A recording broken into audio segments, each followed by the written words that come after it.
Cada día es más importante que los pueblos comprendan la relación que existe entre la inversión y la creación de oportunidades, entre el crecimiento económico y el desarrollo, y entre la capacidad del Estado y las funciones de gobierno para que la ecuación dé buenos resultados. La incompetencia de los políticos, su corrupción, la indiferencia de las élites, la ausencia ciudadana, la inflación, la impunidad y la falta de certeza jurídica son las causas de las desgracias de los pueblos.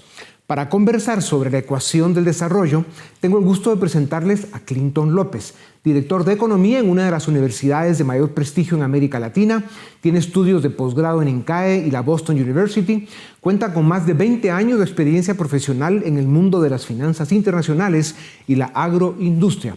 Clinton, bienvenido a Razón de Estado. ¿Qué impacto está causando la inflación en América Latina? ¿Hay más pobres hoy que hace 4 años? ¿Cómo ha sido impactada la clase media?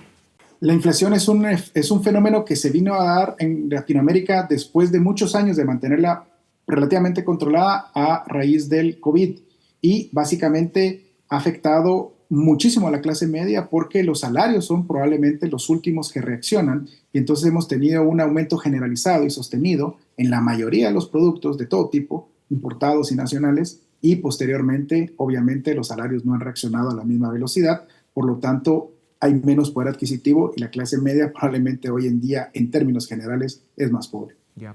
¿Crees que la gente, los ciudadanos en general, en toda la América Latina, comprenden que los bancos centrales y los gobiernos, entre otras cosas, son los causantes de la inflación? No, desafortunadamente creo que no, y allí hay una responsabilidad importante, digamos, en los educadores, hay una responsabilidad importante, digamos, en las élites empresariales de hacer conciencia, digamos, de que los fenómenos inflacionarios, en la medida de que la emisión de moneda sigue siendo un monopolio del Estado y que los fenómenos inflacionarios son fenómenos monetarios 100%, es responsabilidad plena del Estado. En Latinoamérica se manejó durante todo este periodo post-COVID de que la inflación era inflación importada, pero si nosotros analizamos los datos, vemos que prácticamente todos los bancos centrales monetizaron déficit, hicieron políticas monetarias expansivas que estamos pagando hoy en día.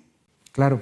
Clinton, ¿ya pasó el ciclo inflacionario? ¿Qué pueden esperar los latinos en el continente sobre los precios de sus bienes de consumo en los próximos 12 meses?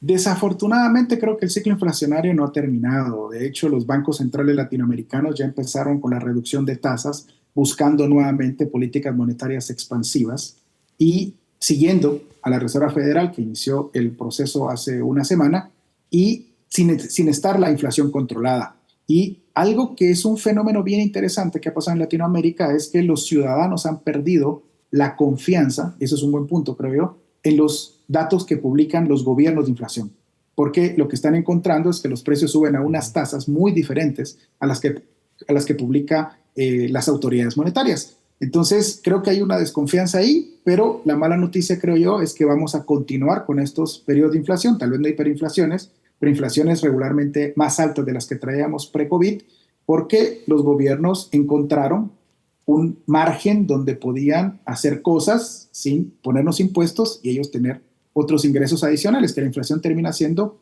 una inflación, digamos, para todos los ciudadanos sin pasarlo por el Congreso. Claro. Ya lo mencionabas por encima, pero volvamos al tema. ¿Qué papel pueden y deben jugar las élites, sobre todo la económica y la académica, en el manejo fiscal, crediticio y monetario de sus países? ¿Están ausentes? Yo creo que la academia, por ejemplo, digamos, tiene que seguir con los procesos de concientización y educación.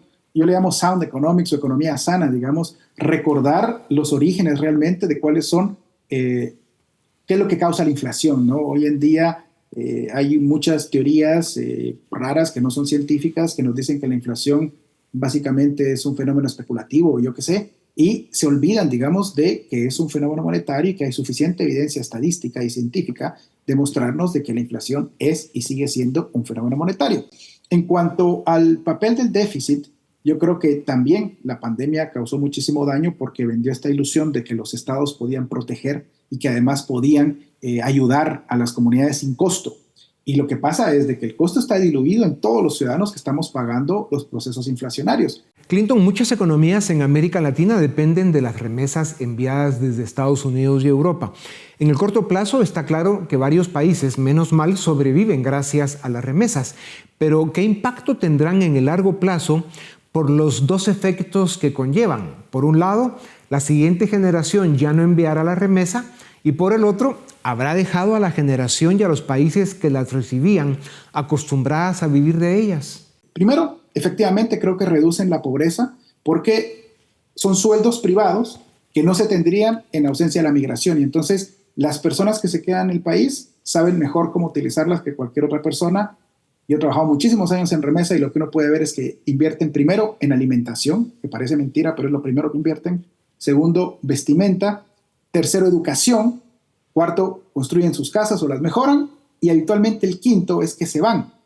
O sea, las familias tienden a migrar completamente. Entonces, es muy probable que ese ciclo de que ya no mandan remesas es porque todas las personas del núcleo familiar se están yendo. Más o menos, yo lo tengo medido, más o menos son 7, 10 años que manda remesa a un migrante en lo que o los papás fallecen o se los llevan a todos. Eso es bien importante. Entonces, yo creo que hay que tener cuidado, pensar, digamos, que simplemente van a dejar de enviar remesas porque se queda un montón de gente acá. No, la migración es activa y está continuando. Yo el peligro que veo es que estamos perdiendo buena parte de nuestra juventud de Latinoamérica. Los más que asumen más riesgo son los que se están yendo a Estados Unidos. Claro. Claro, sin embargo, cuando haya cambio generacional, veremos a ver qué sucede con los que ya están allá y si, como dices, la gente se sigue yendo, pues en menudos problemas estamos. Para terminar, Clinton, el libre comercio y la competencia que hicieron rico al mundo rico caminan por un laberinto que los lleva hacia los controles, los aranceles y la desglobalización. ¿Qué le espera al mundo, sobre todo a América Latina, en los próximos 10 años? ¿Qué debemos hacer para minimizar los riesgos y los daños y aprovechar al máximo las oportunidades? Yo creo que es bien importante esa pregunta porque, digamos, en uno de los temas, en los pocos temas que los economistas tendemos a estar de acuerdo es que el libre comercio mejora la calidad de vida.